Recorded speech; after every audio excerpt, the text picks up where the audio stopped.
Welcome to the Vault Excel. Happy Wednesday. Fox Now is the source. This is a recap of yesterday's testimony in the Sean Puffy Combs trial, day 10. Today marks day 11. Here's the said commentary. Thank you for joining me. Have a wonderful week. And my movie of the week is Seclusion, now free on the Freebie app. On the ground. Lisa, you've been following this case, and of course, so many people were interested to hear what Diddy's ex-assistant had to say. Yes, Christina, they were. This is Capricorn Clark, and she may have started as an assistant, but she rose through the ranks with Bad Boy Worldwide, one of Diddy's major companies, their major holding company, and she became a music director. She became a brand director over the years.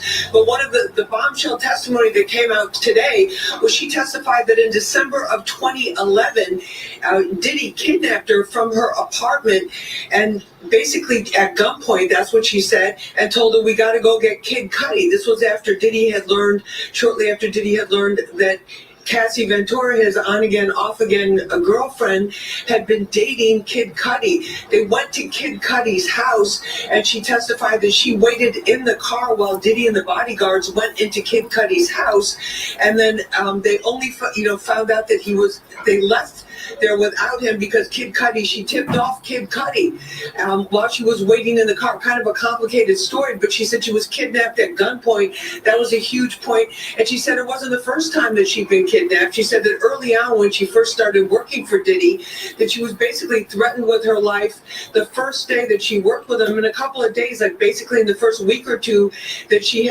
was working with him, she was accused of taking diamonds from a bag. He had a lot of diamond jewelry. He's famous for his bling and for the jewelry, and that for 5 days straight she was taken to a warehouse and given a lie detector by what she said was a man who was much, much larger than her, and told that if she failed the lie detector test, they'd find her body in the East.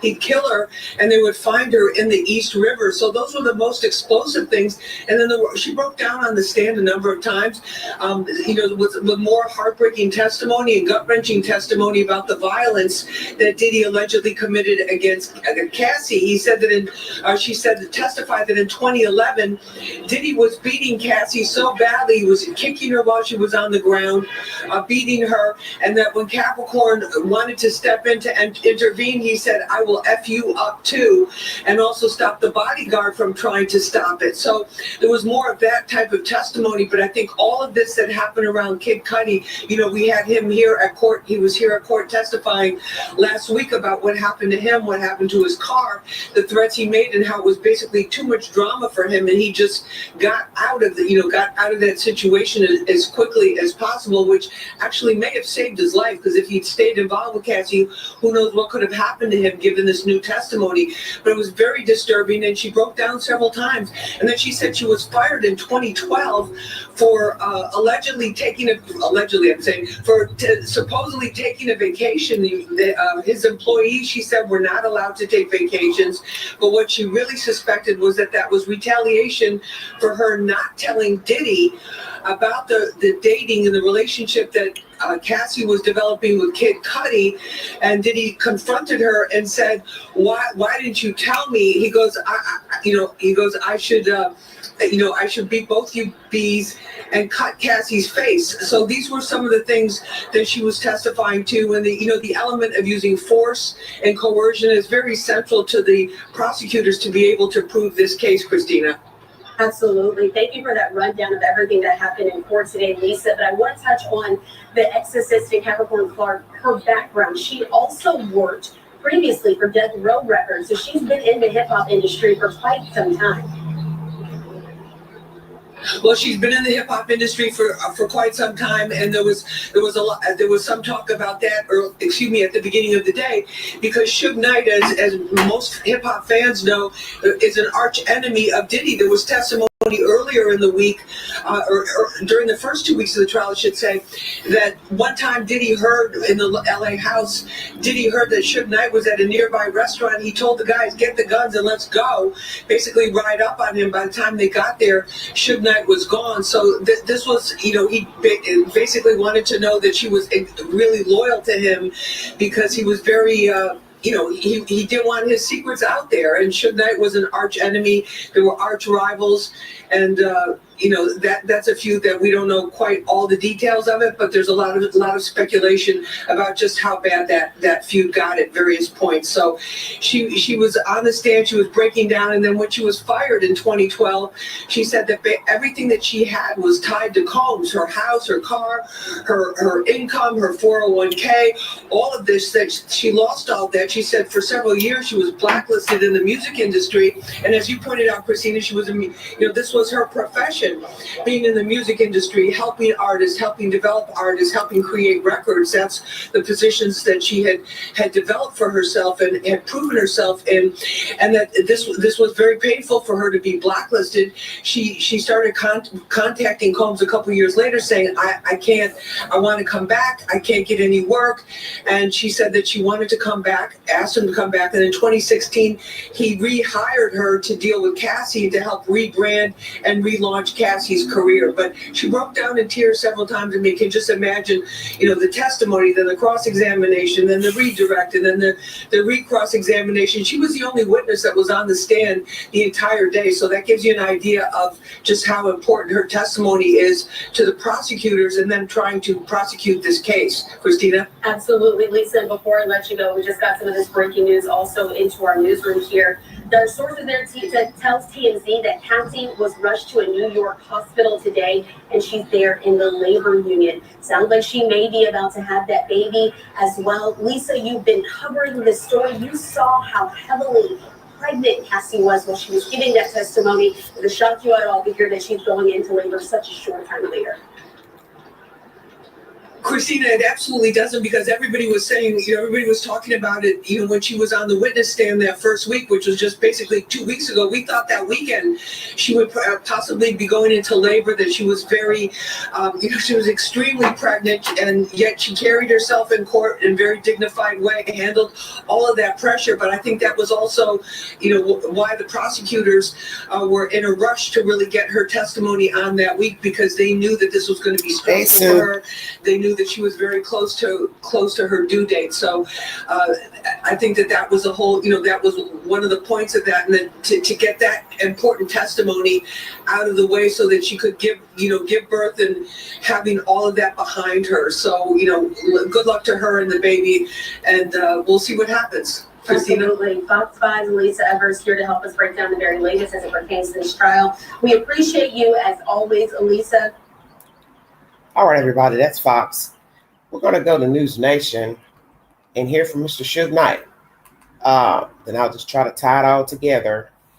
Let me say this to Mr. Cuomo and News Nation. I don't know why you all keep reaching out to Suge Knight.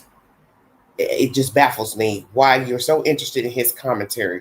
Who the fuck is Suge Knight to ask a question about? I mean, seriously, come on.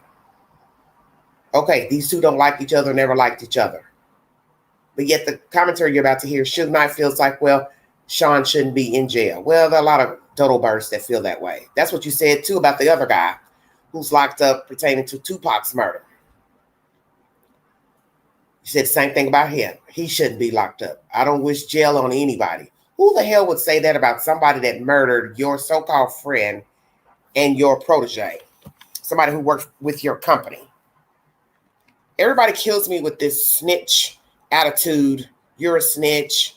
As someone said, and they clarified it very well. A snitch only applies to someone involved in the conspiracy, in the crime. So you as an outsider, walking around in life, you witness something, especially if it's pertaining to you, such as your car being bombed, somebody breaking in your house. How are you a snitch about your damn house? You don't know these people. You don't know them. Kid Cudi wasn't best friends with Sean, from my understanding. They met each other. That's how this crazy ass girl Cassie met Kid Cudi, was through Sean. But I have not heard information that Sean and Kid Cudi were best friends. But nonetheless, he's not dealing with him on a day-to-day basis. He's not wrapped up into any conspiracies with Sean. So the fact that somebody's breaking into his house, his car, bombing his car, how is he a snitch because he goes to court to testify? I guess like a lot of people, these experts are saying. Do you know the law? You can be fined, jailed if you do not go to a federal subpoena. Okay? You do not take the subpoena. You do not show up in court. Whether you want to testify or not. The people who testified last week told you they didn't want to testify. A few of them told you. I wouldn't be here if it wasn't for the subpoena. Because they know there's a chance they could be fined, they could be thrown in jail. Who the hell wants to go to jail? I'll just go on the court and say what I got to say and get the hell off the witness stand. Or plead the fifth. Don't say nothing. Don't say nothing. That's your right. You know the Constitution. Okay, I'll go to court, but I won't say nothing. But this shows you these people have a disdain for Sean. They don't care about Sean. So they went ahead and told their truth because they could have easily pled the fifth, but they chose not to. As for Suge Knight, I'm tired of hearing him.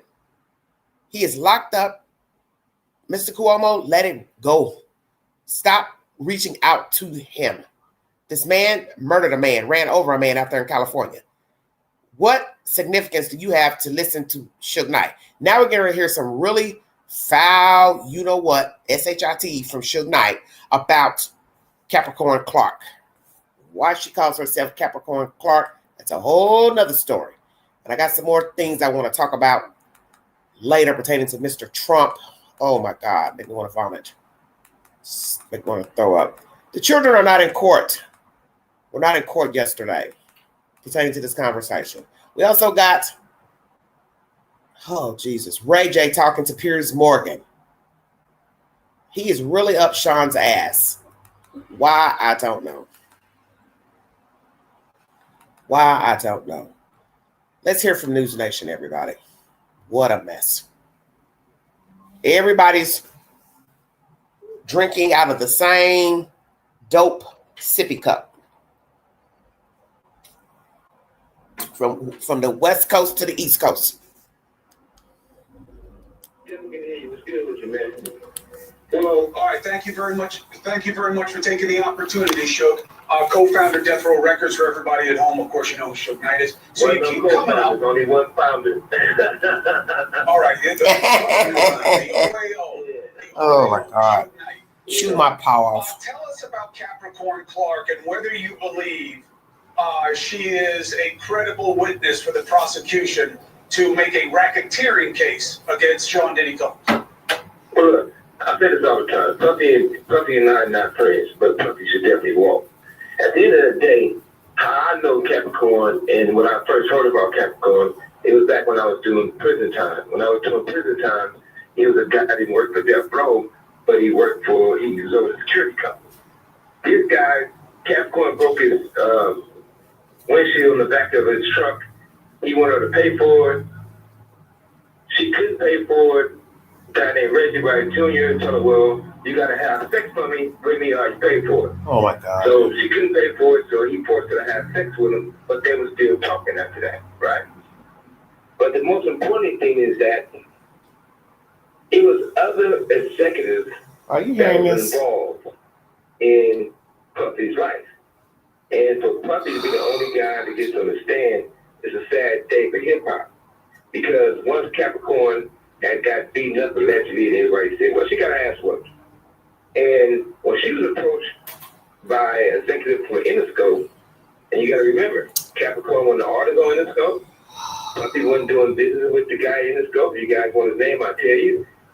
And when they talked to him, this man is hideous. Interscope gave Capricorn $1 million, a check. Don't say nothing about the incident with her and Puffy. She got mad because she had to pay taxes on it. And she thought it was a settlement where she didn't have to pay taxes on it. So when Jimmy Iovine gave her that check, that's when all hell broke off. But at the same time, I don't think this is a case where Puffy should be going to prison. And do you believe Capricorn is Capricorn believable with this story with Diddy? This is what I do know. I was in New York. And when I was in New York, it was me and a limo driver. That's it. I'm different spots, eating just by myself. I walked out, I see Capricorn, and I see another. So those two hung out with me in New York. From restaurants to running around to doing whatever.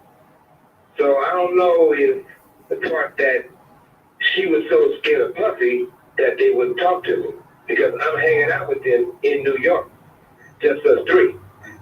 And I'm not here to badger nobody, but at the same time, when Reggie Wright Jr. basically made Capricorn, he said it over and over and over. I don't want to have sex with this fat. I don't know if I can cut on here or have sex with this fat man. Too late. Okay, but they did. And she continued to be around, right? But when it's all said and done, how could every person who's involved with Puffy is not on the stand? Except for Puffy. So I get at some it. point, the law got to be blind. I get it. Sure. And Thank you very much for doing this. For sure. Go ahead. Before I go, you got to remember, Death Row and Tories and Bad Boy was really good friends. A lot of them.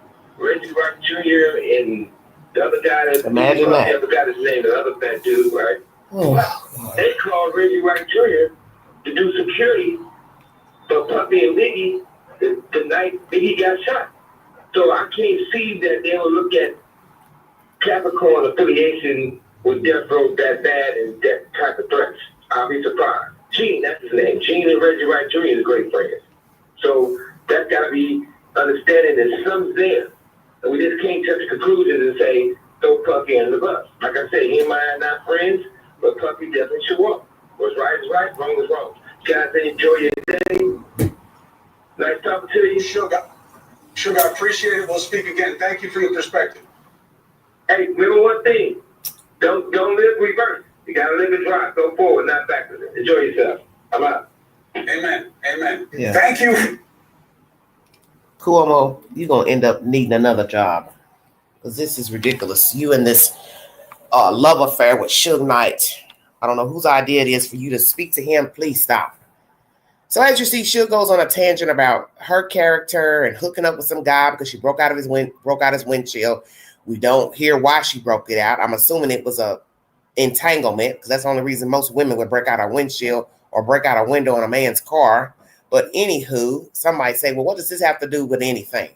Now, there are two different versions on how she came to Suge Knight's company, record company. They said she was familiar or the sister of his baby mama. But you don't hear him mention that. He doesn't say, oh, yeah, I know her. That's my child's aunt or relative. So I found that strange. So that's why you have to be careful listening to he said, she said by different entities, because everybody's going to have their version of who a person is. And that's the whole point of this story. He's repeating this. He said, she said stuff about her and a man in a windshield, and they're forcing her or bribing her to have sex and payment for the windshield, which makes no fucking sense.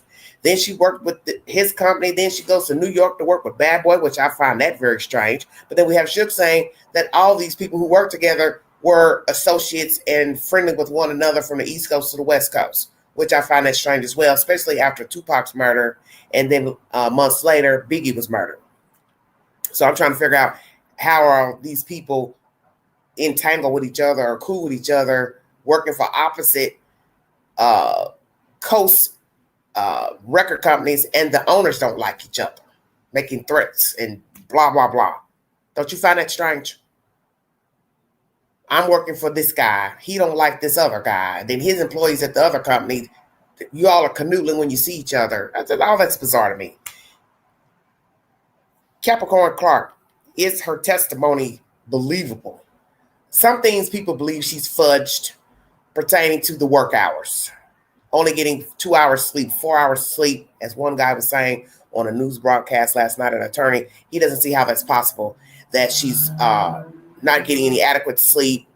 Because the point is, she would have to be in his peripheral, Puffy, to say, well, I only got 2 hours of sleep. I was with him all day long, and then he sent me home, and then I got 2 hours sleep, 4 hours sleep. And what we're learning about Puffy, the way he maneuvered, like right up until he was arrested, he likes sex. He likes drinking, getting high, getting drunk, being seen. So we know that you are not on his hip. What is going to be a problem, and I hope it's not going to be a problem, but I'm not on the jury. People weighing in, all these people testifying, which everyone has something negative to say about Sean Puffy Combs. That's a given. So far, the defense hasn't brought forward anybody to speak on behalf of him as a decent person. I don't think it would matter at this point. But a lot of the people stayed too long, let's say. I think there's only probably one person only stayed maybe a couple months. One of the guys that testified last week. But this Capricorn, you're no different than Cassie. You stayed too long. You stayed too long. We've got this back and forth of 2012, 2016. You got fired in 2012. You go back in 16 to work with Cassie.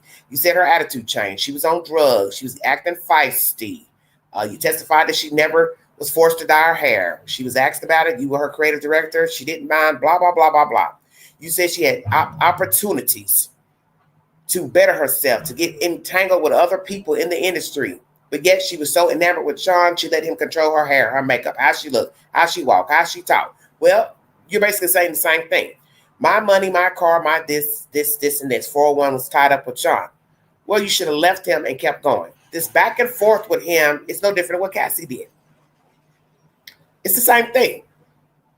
You go to HR, complain, you get your $80,000, or you cry about the $80,000 owed to you. Then you get a settlement from this Interscope for not mentioning some entanglement or abuse with Sean. Then you hear him talking about the taxes. You didn't want to have to pay the taxes. Well, of course, nobody wants to have to pay taxes on the money. Most people don't know about that. You know, she was young. Maybe she didn't know, I got to pay taxes on this money.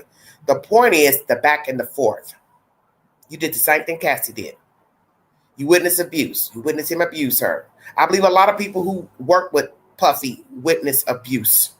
He either abused them, talked down to them, threatened them, put his hands on them, threatened her, thought she stole some jewelry. Leslie took her to a warehouse 5 times to do a polygraph, which makes no sense. Why are you signing up for all these meetings with somebody who's abusive? This is where I have the problem. And this is where somebody in the jury is going to have a problem. That at some point, all of you had a chance to leave Sean alone. Cassie could have left when she realized her career wasn't going anywhere. She became addicted to opiates and drugs. Okay, I got to get myself together. Okay, he's not working with me. We also hear that he would stop working with her when they would have a fight. So this is why I say he didn't care for Cassie. That's obvious. He didn't really care about her career. Now Capricorn says, oh, well, he showed her more, a lot of attention up until he started getting these other artists, but she could have made more out of herself. Well, she couldn't make more out of herself working with Sean because Sean was running over her and she was doing whatever he said. Now, she going out on her own to make moves, that's different. But obviously she didn't have the mindset to do that. Her nose was up his ass so far, she can't see but to get high, get drunk, have sex, and do whatever he told her. She was just a puppet. You are also a puppet. A lot of the other people that work for Sean were puppets. Security detail, because I got a feeling all of you have witnessed something. And maybe some of you got immunity to testify. Because in the end, when we look at the story whole, all of you all are complicit into doing some probably dirty shit. Now, you say he kidnapped you, took you to Kid Cudi's house, blah, blah, blah, blah, blah. You fear for your safety. You called Lauren London, blah, blah, blah, to let her know you were there outside. And yet people got a nerve to call Kid Cudi a snitch, such as Kanye West, you got something to say. You shouldn't be talking about nobody. You need to shut up. And Young Thug, you just got out of jail. You need to shut up too. You shouldn't be talking about nothing pertaining to rap music, nothing. How is he a rat? How is Kid Cudi a rat? He's not wrapped up with these people. That was his house that was broken into. That was his car that was bombed. How's he a rat to go to court and say, yeah, I think this guy broke in my house and he bombed my car? As somebody said, you need to understand the definition of a rat. And as this woman said last night that I was listening to her speak, and this is so true. She says, a rat. She said, when you call somebody a rat, you're basically admitting that you are a part of organized crime, corruption. Well said. Well said. Because that's what Young Thug was on trial for. Conspiracy, racketeering. So in order for you to call another person a rat, that means you're owning that you are a part of wrongdoing. Ding, ding, ding. Exactly. So Kid Cudi wasn't a part of no conspiracy racketeering. He didn't hang with Sean Puffy Combs, his bodyguards, the music industry with Sean's dealings. So how's he a rat? So people need to understand what a rat is, or the snitch, no snitch rule. You can't tell somebody not to snitch on something pertaining to their life, their livelihood. Your house gets broken into, and you're not supposed to tell who the fuck broke into your house. Does that make any fucking sense? Somebody stealing out of your car, steals your car. You get a description of the person. You see the person, but you got to worry about what the neighborhood people are going to say. You shouldn't have said nothing. Well, is this your fucking car? No, it's not. Then don't worry about it. It's my business. Same thing with Kid Cudi. That man was minding his business. He just so happened to get tangled up with Cassie and got himself into all this drama. I'm really wondering, why did he break up with her? Is it because he realized he was going to have to sneak around with her? Because there's no way she could be seen with Kid Cudi with all this stuff going on. Sean threatening this Capricorn lady. I'm just going to call her Cece. You're threatening her. Why didn't you tell me they were together? Blah, blah, blah, blah, blah. Everybody has the same story about Puffy. Threats, coercion, blackmail, bribery. Pushing, shoving, punching. Threats of cutting people, cutting their face. Oh, you're going to cut Cassie's face? Well, I believe you're the one that put that gash over her eyebrow. The edge of her eyebrow and near her eye. Because I've noticed in some of the pictures where her skin looks smooth. And then in another picture, you can see where it looks like she's got a heel cut. Right in between the eyebrows. And then when they showed older pictures of her when she was younger, face is smooth. And I said, yeah, that's probably from fooling with Sean Puffy Combs. So she's your prize, but yet you're beating her up and kicking her, stomping her, calling her dirty names.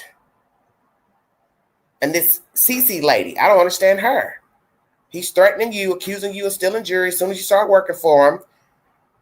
Got somebody coming up, showing up to your house, wielding you out of your house, kidnapping you to a warehouse, an abandoned building. How can somebody force you to take a polygraph 5 days straight? Explain it to Queen.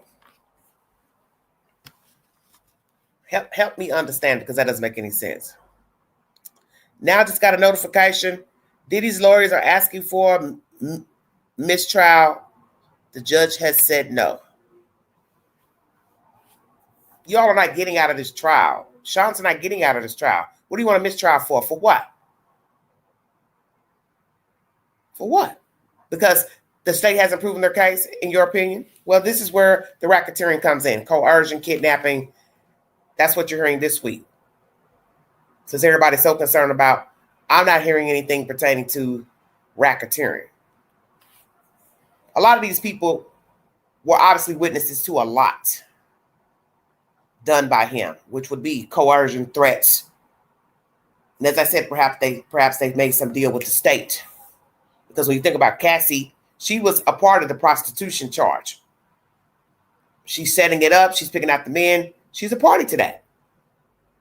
So I'm assuming she got immunity for her testimony. Because that's why I said at the beginning of me bringing this information, when trial started, I couldn't understand why she would want to testify. And then it dawned on me. I said, she has to be getting something, immunity, because she's a part of the prostitution charge. One of the charges. Now, naturally, setting up the rooms, we hear Cece mention she did that too. Cameras, this, that, and the other. And of course, there's no crime in that, but anybody would should be saying to himself or herself, okay, why is this person setting up cameras in this hotel room? For what? We heard that the rooms were nasty, dirty, filthy. You had to pay a $1,000 retainer fee before booking a room. See, this goes back to what I keep saying about people going along for the ride. Why are you going to ask for $1,000 retainer fee when somebody's coming into your property, destroying your property? He's oiling up your rooms. Oil soaks through things, okay? So getting a bunch of sheets, what does that mean? Oil still can soak through to the mattress. Then we've heard of all the SHIT about urine and this, that, and the other. Trust me, urine is not something you want to try to be vacuuming up and soaking up with a wet vac. It's just like when dogs, cats urinate, carpets, floors. It's a permanent stain. You can spray out a deodorizer and throw stuff down trying to get it up. You still know that the dog or cat peed there. So I don't see any difference with human urine. How much urinating person's doing in these rooms? I would tell him, sorry, but due to your last venture here, you left the room in not tip-top shape, and we prefer you take your business elsewhere. See, this is why people get away with this type of behavior. People who are well off, people who spend money, people who are famous. They have people so desperate to be in their company, number one, kind of like what was going on outside of court yesterday. Court today. Hollering, screaming, ranting and raving, going on and on about Sean, and he's innocent, and he should be on trial for abuse, not this, and this. You sound like a lunatic. You sound like a lunatic. Just like the guy approaching Gene Deal. Gene Deal is not going to stop and talk to you while he's trying to go in the courthouse. For what? Who are you? Nobody. You're a random person standing out here, beating yourself on the head, acting like a 3-year-old, talking about Sean Puffy Combs should walk free, blah, blah, blah. He is a criminal. Whether you agree with what he's been charged with or not, he's a criminal. And the man has no respect for law. He doesn't have respect for himself due to the fact he had drugs in his hotel room when he got arrested in New York last fall.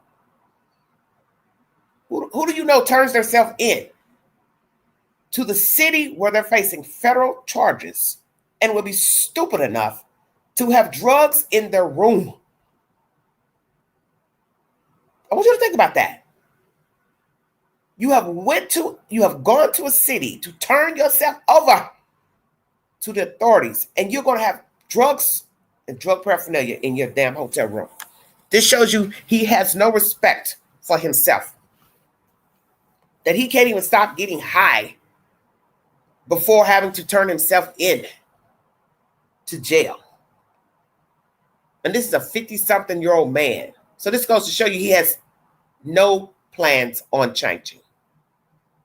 He has no plans on changing. And then months before, they retrieved drugs off of his private plane that was about to take off and go to the islands with the drug mule on the plane with a bag full of dope. That's only a couple of months from spring to summer. 2 separate drug incidents. Naturally, the white boy took the rap, but it's still the point is the drugs are on his plane. We also hear he's renting out his jet and making millions of dollars renting out his jet. Well, he's going to need that money. Because if he doesn't get out, he's now got to designate somebody to be over his estate. And those kids, I don't see them doing nothing. 2 just graduated from high school. One's an infant or a baby, toddler. The other sons are grown. I didn't think he has another daughter, older daughter. I don't see these kids doing anything but blowing the money. And the mother is elderly. So eventually he's going to have to think down the road, I'm going to have to divide this money up between these kids because I don't see any of those kids navigating his businesses, if he even has any partnerships left, considering what is transpiring in court right now. So we got this CC lady talking about abuse, threats, coercion, her time with him on and off, leave in 2012, go back in 2016. Her and Cassie aren't vibing. She believes Cassie tried to get her fired or wanted her fired. She's witnessing this girl not up to par. She also said she really wasn't talented. She had poor performances on stage. Oh, she gave the business in court. And we have seen videos here of later people saying her performances were not that great. Well, my thing is, well, if she has somebody working with her, she could have been great on stage, but somebody has to work with you and perfect that. Instead of worrying about her hair and shaving it all off on one side because she saw some white woman with her head shaved, maybe you should have had somebody who could teach her how to dance, teach her how to listen for the music. Because we hear it's kind of hard, timing the music versus singing in between, over voicing and all that type of stuff. You have to be schooled in that arena. All this mess with Kid Cudi. She went there to the house with him, forced to go there with another guy. That guy and Sean break into the house. Then we hear there was no forced entry, but somehow they were in Kid Cudi's house because things were ransacked through. She's outside. She's calling Cassie. She's on the phone with Cassie, Lauren London. Kid Cudi's in the background, so he hears what's going on. He comes over to the house. By this time, they're gone. Just a bunch of hee-haw ass bullshit. But yet you still want to hang around Sean even after this incident. Because that was 2011. You left in 12. Don't know which month you left. But it's still, you hung around. Then you came back. Then they got you sending text messages in 21 that, oh, I used to have a crush on you and da-da-da-da. But you claim it was purely platonic. You two never had anything. But you two did pop ecstasy back in the day. But there was no sex. Begging for your job back 15 or so years later. Why? For what? Because you were blackballed. You and him signed some type of agreement where he wouldn't disparage you. You wouldn't disparage him when you left. And he was supposed to sign a piece of paper to give you a good recommendation. But he never did. And then once again, you still went back to this same person who wouldn't even sign paperwork to give you a good recommendation for future jobs. You felt blackballed, but you still went back. You watched them abuse Cassie, other people, yourself, push and shoving you, but you would go back to him. That's what people are going to say. Well, why would you go back?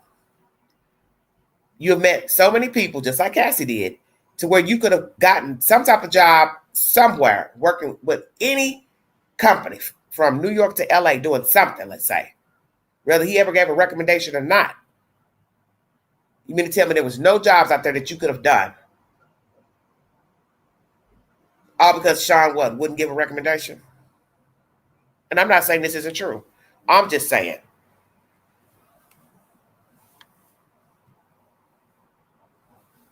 No kind of work.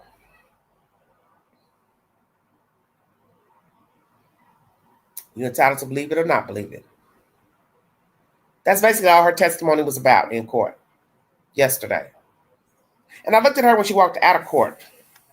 She walked out with a high-cut vest on where you could about see the bottom of her boobs with, I guess, a half bra on and a high-waisted skirt. And I thought, what is the point of this outfit? But yet you're in court testifying and look like a white shirt or white sweater. So you did what when you got off the stand? Went in the bathroom, changed your clothes, changed your top, put on a short sleeve because somebody told you what? It's warm outside. I just thought the outfit was so inappropriate. A high-cut vest, midriff top, and damn near the bottom of your boobs hanging out, and then a little bit of your tummy showing. I just was like, what am I watching?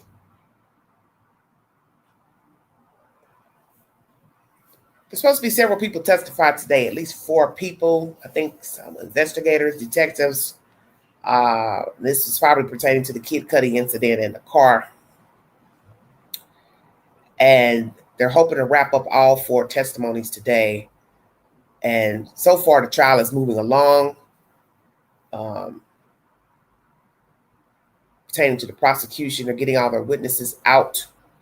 And I think they're projecting at least 5 more weeks of this nonsense, which I cannot wait for it to wrap up. I'm tired of talking about it because basically that's all you're hearing right now is he said, she said, pertaining to Sean. And once again, there are always going to be people who support sadists.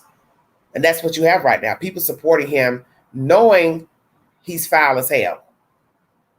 But the law is the law. You're supposed to judge the person according to the evidence on the charges. Is there evidence to support the charges? That is the law. Whether you heard they, beat somebody up yesterday or beat somebody up 10 years ago, the charge is this, this, and this. And did the state show you evidence according to the charges? A lot of people feel like, no, they're not showing us the evidence. But one thing you have to know is the law. So if you don't know what racketeering is, then in your mindset, you don't think you're hearing what you should be hearing in court. But that's the whole point of why it's week for week for week, because they have to lay it out. So the racketeering is what you're basically hearing now with the coercion, the blackmail, the kidnapping, All that goes to racketeering conspiracy, if you did not know. You're only thinking of more than one person involved in a crime. We know that other people were a party to it. You just don't see them on the witness stand or sitting in the, let me say this, you don't see them sitting beside Sean Puffy Combs. So that's where you have the confusion. But that's what racketeering is. The coercion, kidnapping, bribery, blackmail of other parties, which we are seeing many people say he did that. And he obviously had help to some degree, because we learned that with the Kid Cudi incident. There's always an extra party along for the kidnapping, the coercion, ride with me, go with me. He always had a bodyguard or security person along for the tape. Same thing with the Suge Knight incident. He had somebody going there looking for Suge Knight at the diner. Weapons were involved. The Kid Cudi incident, same thing. Got somebody there going along for the ride, forcing her allegedly to do the lie detector test. Somebody ran up in her building to get her out, which that still don't make no sense to me, because there was a doorman allegedly. That doorman got fired the next day for letting Sean in the building. So see, none of that makes any sense. So then how did he get in your apartment? You had them let him in. And we hear this a lot from Miss CC. Every time she's confronted, she's opening the door. Why are you opening the door? You're working for a ruthless person, rude, arrogant, nasty, likes to put his hands on you, likes to threaten you and others, but yet you hear what's going on and yet you still open the door. I wouldn't even open the door because, one, I don't think I'd be working for this person. That's why I kept saying, you mean tell me you couldn't find no other job doing nothing else in New York City, California, Utah, nowhere. And yet you still kept wanting to go back. 2012, leave, get a settlement, poof, back. 2016, working with him and Cassie. You telling all this stuff in the court about her disposition, how she's hooked on drugs. He was controlling her. She acted like she wasn't trying to do anything with herself. And yet you're watching that again. You're a party to that again. I'm telling you, there's going to be somebody in the jury that's going to say, all these people are crazy and whack, and they went along with this bullshit, and they should have bowed out. Of course. Of course. Hello, dear. Thank you, sweetie. No different than a regular person being abused by somebody. People are looking at you the same way. Why do you stay? Why do you stay? Why do you stay? Because I'm crazy, that's why. Crazy, lonely, fearful, whatever. People do it every day. They stay with people they know don't mean them no damn good. They ain't hitting no shit. Many of us can say it. He ain't shit. She ain't shit. Excuse my language. But I like them. I love them. Well, we already know it ain't love. It's probably just a form of loneliness.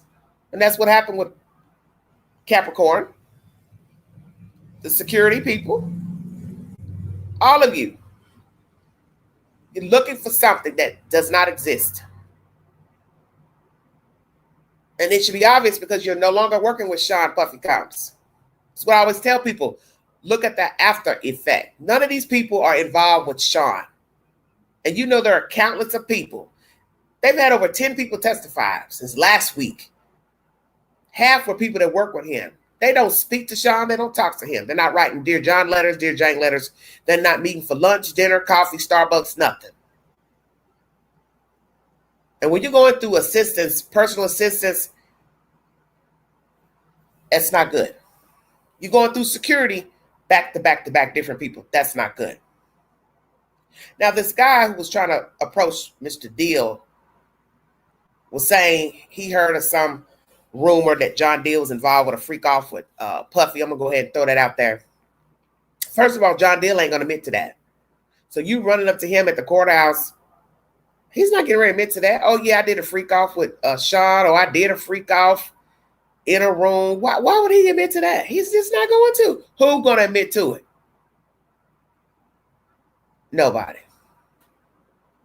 So you going up, flashing your phone, looking like a damn nut of people in pictures with Sean. There are thousands of people got pictures with Sean. And that's another thing people need to understand about Hollywood, New York. Just because you see people in pictures does not mean they are involved in anything nefarious. It's just like you do when you go out, you take pictures with people. You're not their best friend. You're not dating them. You're not their best friend. You haven't had sex with them. You haven't human trafficked anyone. It's just a picture. And I tell the fans this all the time. You have to be careful with that. He said, she said stuff. Because it's just a version. Everything's about proof, what you can prove. And as Gene would say, Mr. Deal, who can tell the best story? Exactly. So do you believe this Capricorn Clark? Do you believe her testimony? Now, as someone said on the news last night, I don't see how she could have been pushed half of a football field by Sean. Well, if he didn't push her, he drugged her. Because he likes dragging women by their hair anyway. He's ruthless. And I do believe they have proved their prostitution charge as far as engaging in prostitution. And then the one charge is the prostitution transportation, which means he provided transportation or took you over one place to the other for the reason of prostitution. So if he made any provisions for you to go from London to New York to London, New York to Miami, that's your engaging in prostitution by transportation charge. They've proven the prostitution charge all damn day. Nobody can deny that. What most people are focusing on is the racketeering, because I don't think many people understand what racketeering is. And that's why if you don't know, then Google it. I did. Or basically, I've listened to somebody's commentary, a lawyer explain what racketeering is to get a better understanding. And this is why a lot of people always say, oh, that's not true. That's not true. It's not that it's not true. It's just that you don't understand the law. Because the law is tricky. And if you have never studied law, then you can't understand it. So that's why it's best to Google. Google is free. AI is free. What is the old saying? Seek and ye shall find. You don't understand something, then just go look it up.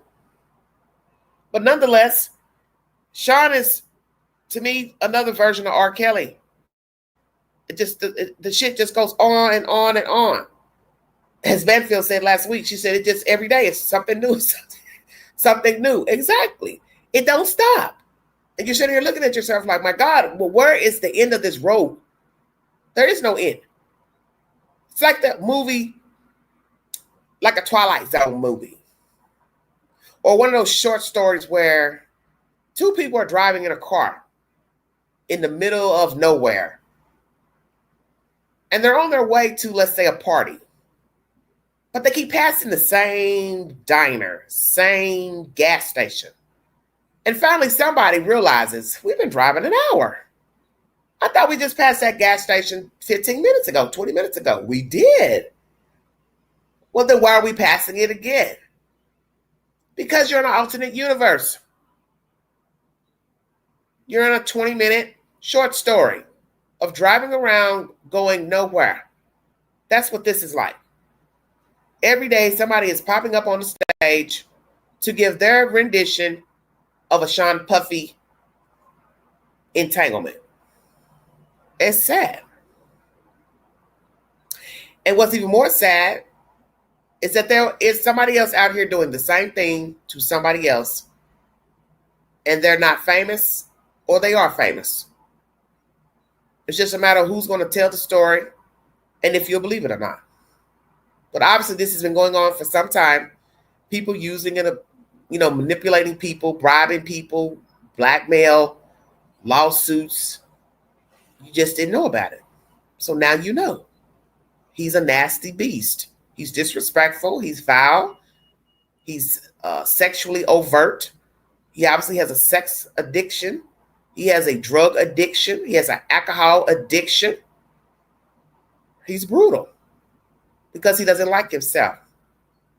That's what this story really is about.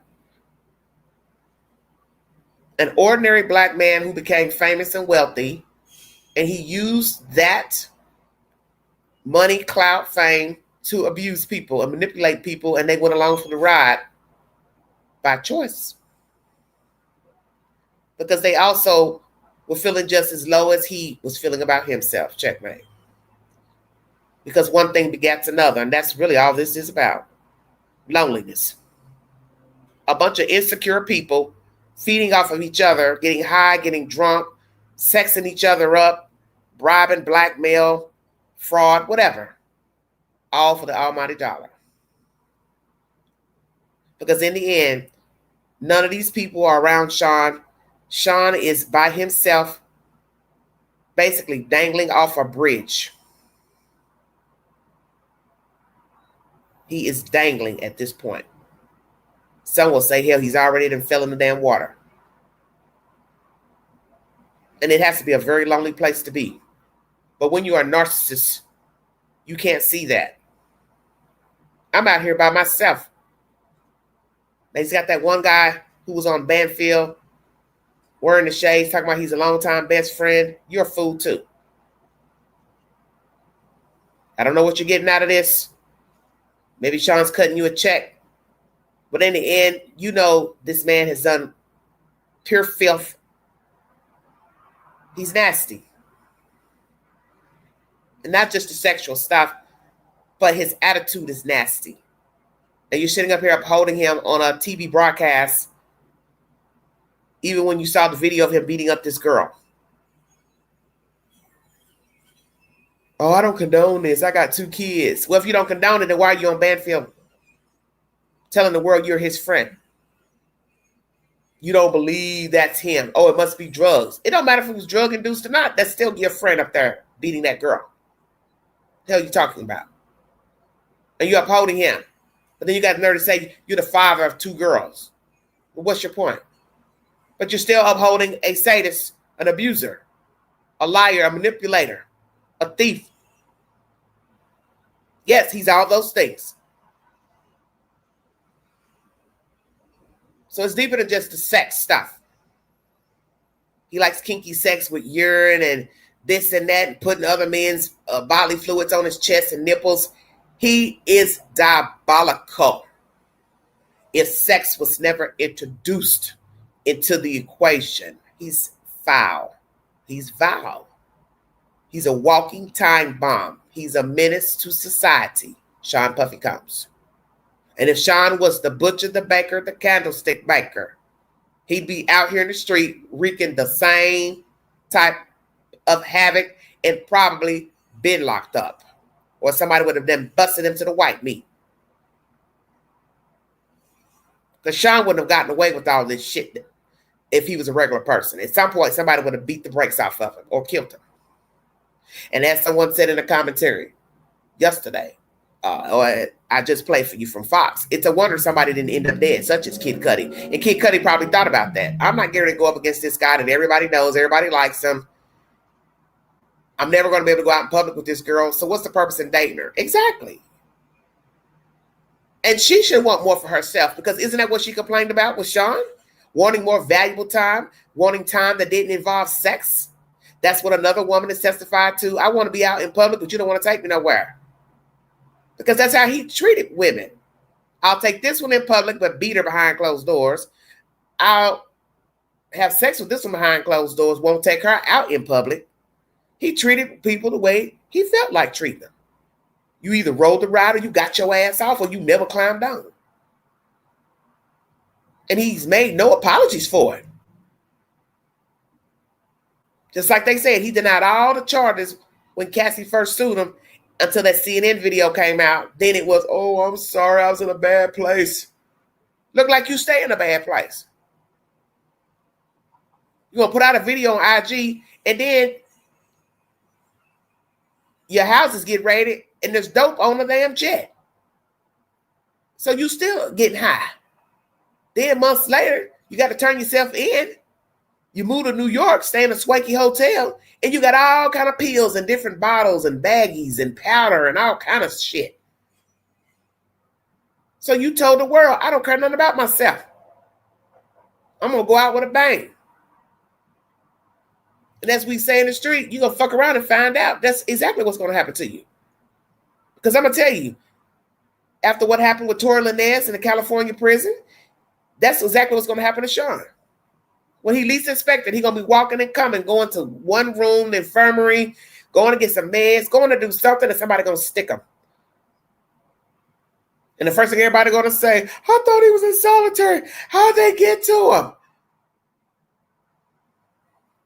him? Why ask why? Somebody will say, well, why not?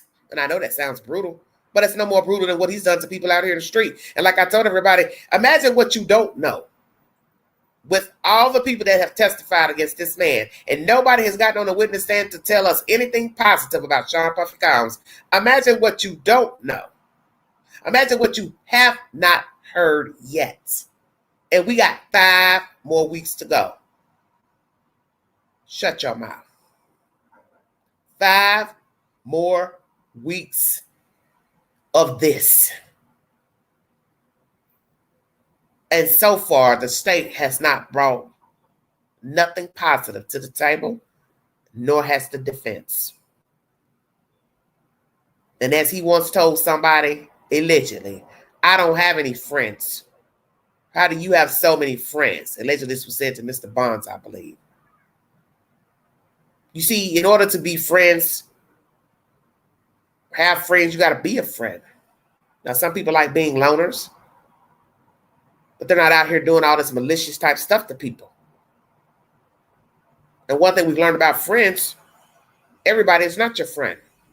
So even when you see people hanging around a lot of people, and you're looking through the looking glass and you're saying to yourself, oh, he's got a lot of friends. She's got a lot of friends. A lot of people like him, her. That's your version through the looking glass. But if you climb in the glass, you will see another side of the story, you see. That those people are probably just hanging on, settling, vice versa. Because everybody's not your friend. Everybody don't mean you well. And you can best believe a person who hangs around a lot of people, you can best believe there's somebody in that group that really don't like that person. They have just yet to come out and tell them, I really don't give a fuck about you.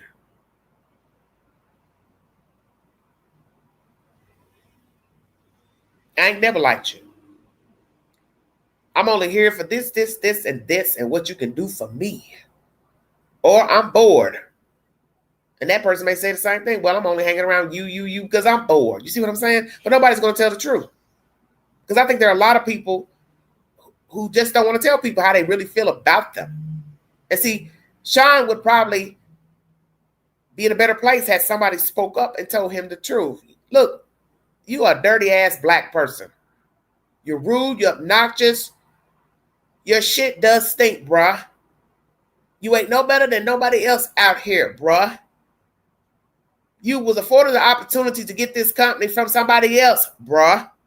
God has favored you, bruh. But you still an ordinary black man, bruh.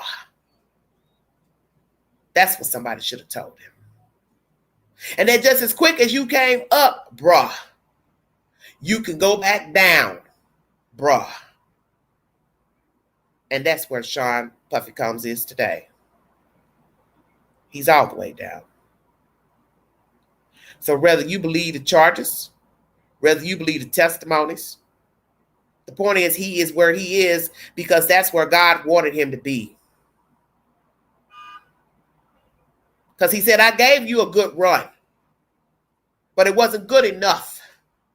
I favored you even when you was out here blackmailing and bribing these people, abusing them, beating them up, pushing, shoving, hitting them, punching them, threatening people, running around with guns, using people. I still showed you favor and grace, but it wasn't good enough. So I'm going to do you one better.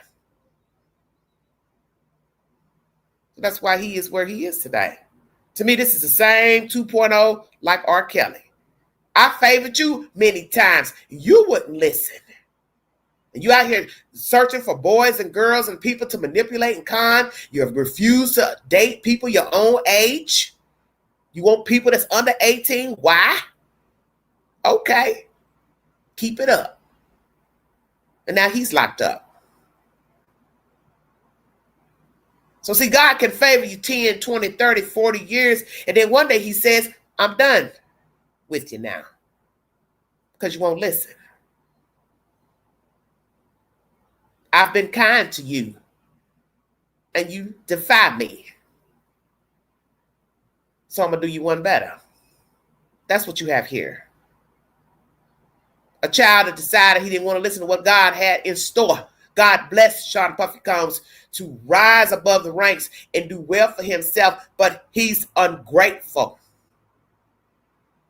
So see, it's really bigger than all what you're hearing about sex and bribery and prostitution, and he's ungrateful.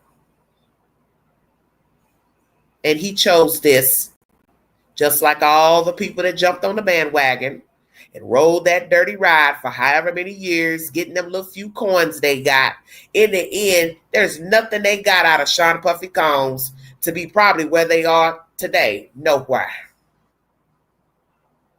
She only made $65,000 a year. What the hell can you do with $65,000 in New York? Nothing. You couldn't do nothing with that in 2020, 2012, or 2025.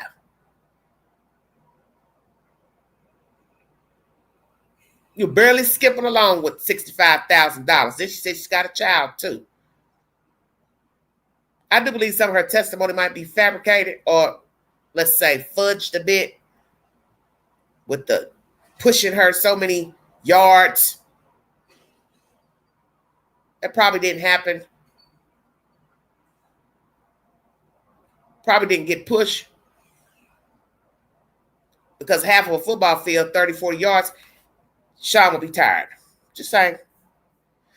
Working 16 hours, 18 hours or so, 20-something hours. I don't know if I believe that.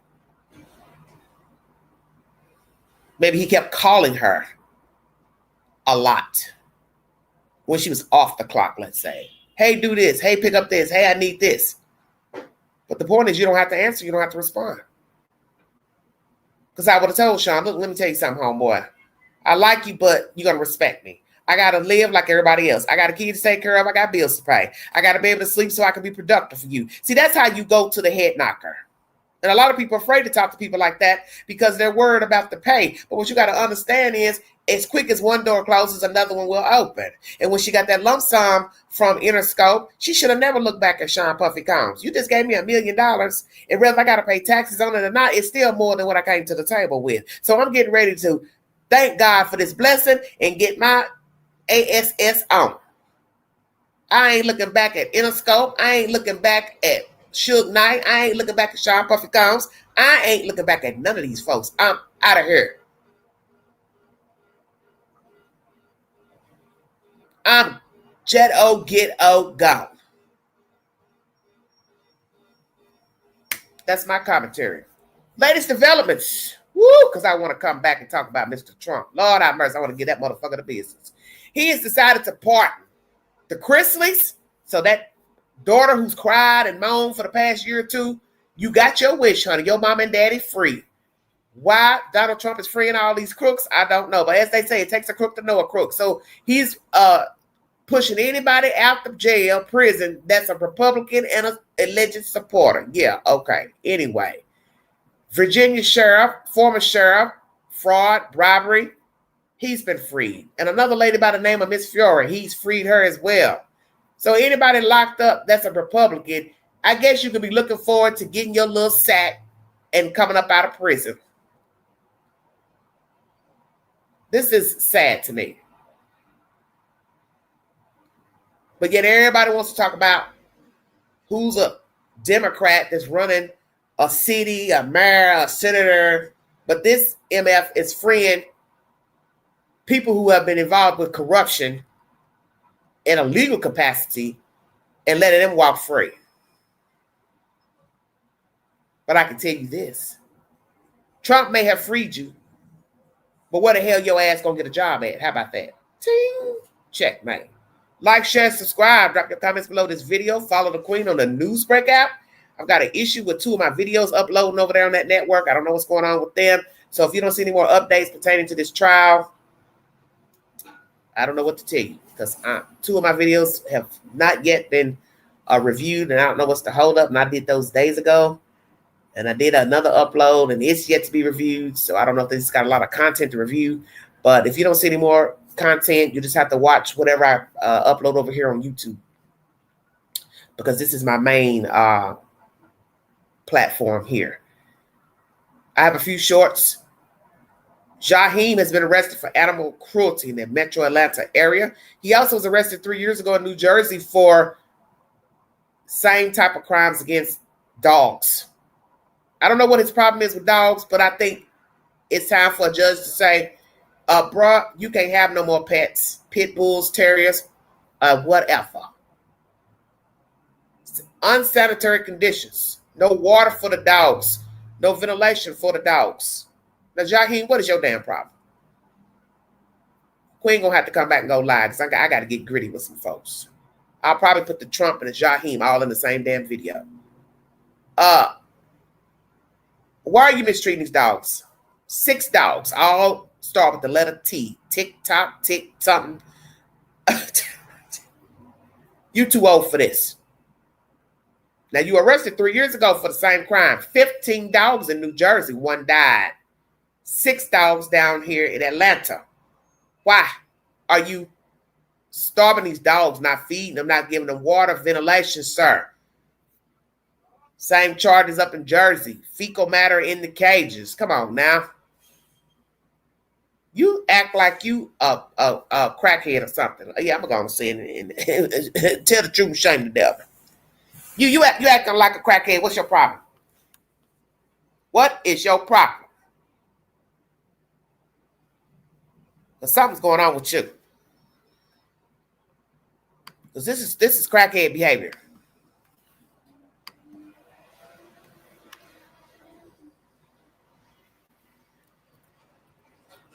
Stockpiling all these animals and you're not taking care of them.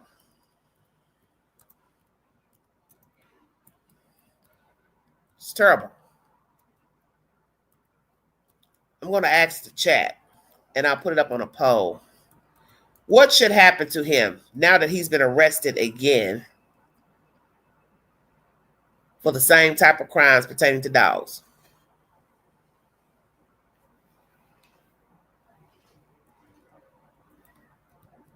Because this don't make no sense.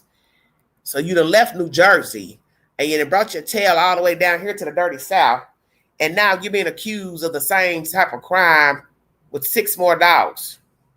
So what I want to know is what happened to the dogs that he abused in New Jersey? Are these some of those same dogs? Did the state take some of those dogs up in New Jersey? Because I know usually when you have a case like this with several dogs, cats, whatever, they'll take the majority of the animals and only leave you with maybe 3 or 4. So what happened to the dogs in New Jersey? And now fast forward, Atlanta metro area. What is going to happen to these animals? Will the judge allow him to keep these pets? I say no, because you have a previous charge of animal cruelty. And we're talking about 15. That's a lot of damn dogs. And this is 6 for what they named in the article. So hell no, you don't deserve not 1 dog, cat, parakeet, goldfish. And I think it's time for people to start getting jail time for animal cruelty. Skip all that paying fines, restitution. No. The animal is still a life. May not be a human, but it is a life. And the animals deserve to be in a home where a person cares for them. You're going to starve the animals. You're not going to feed them. You're not going to give them ventilation. You're going to have them crowded up in cages like a chicken coop. You don't deserve to have the animals, and you should do jail time for animal cruelty. And that's how I feel. Because what we're seeing is an epidemic of people getting off with fines, restitution, and then they go right back out here and get more dogs, cats, and do the same to them. So it's no different if you had children. You don't lock your kids up in no fucking cages, don't give them no water, no food, no shelter. It should be the same for animals. I'm not an animal person per se, but I just don't believe in you just gathering up these animals, hoarding them, and then you're going to leave them to fend for themselves. You knowing the animal can't go open the refrigerator, he can't go to the grocery store and buy himself dog food. Okay, that's your responsibility. So I don't know what the hell's going on with Jaheim, but he needs to get it together. And I won't doubt that he probably has some type of issues going on, because this sounds like somebody that's got some substance abuse going on. That's just my opinion. I don't know if he's touring, making money, still singing. He should be getting royalties still from his music. So I don't know what his problem is, but this to me is drug behavior to me. No different than what you see on these TV shows, these hoarder shows where the people got all this junk crowded up in their house on their property. The dogs ain't being fed. They 18 in a kennel and all that. Hey, what your problem is? He acts like he's on some dope. And if he ain't on some dope, he needs to go see a therapist and get it together and ask himself, why do I keep hoarding all these animals that I refuse to feed and give them water and put them in separate cages? So whoever the judge is, mandate that he can't have a pet ever again. No more pets. As a matter of fact, he don't even need to go around a person that owns a pet. Yeah, I said that. That's my commentary, everybody. Thank you for your time. Happy Wednesday. God bless all of you. Stay safe. I'll be back with another update and a few more shorts pertaining to testimony from yesterday and today in the YouTube queue. Going to get a little lunch. Then I want to come back and we're going to talk about Mr. Trump.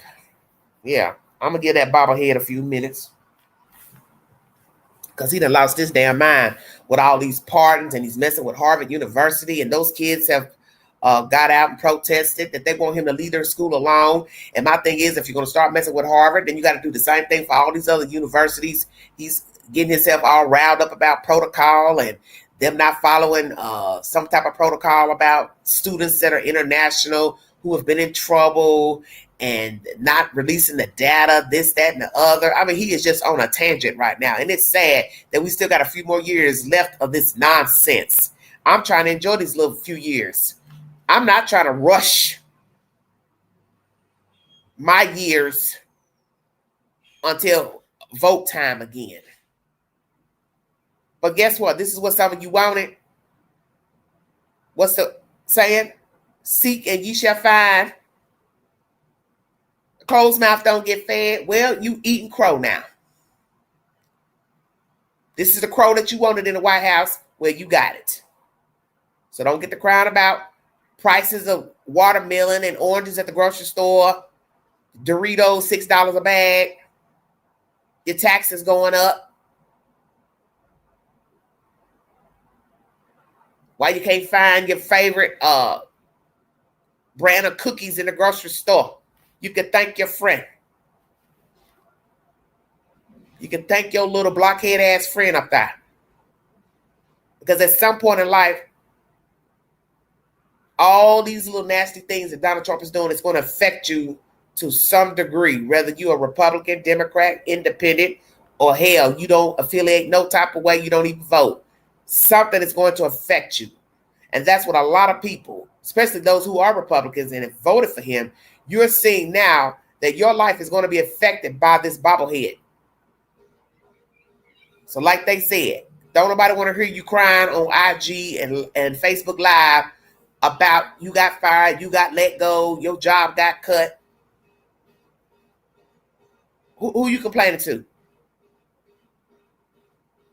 Who you complaining to?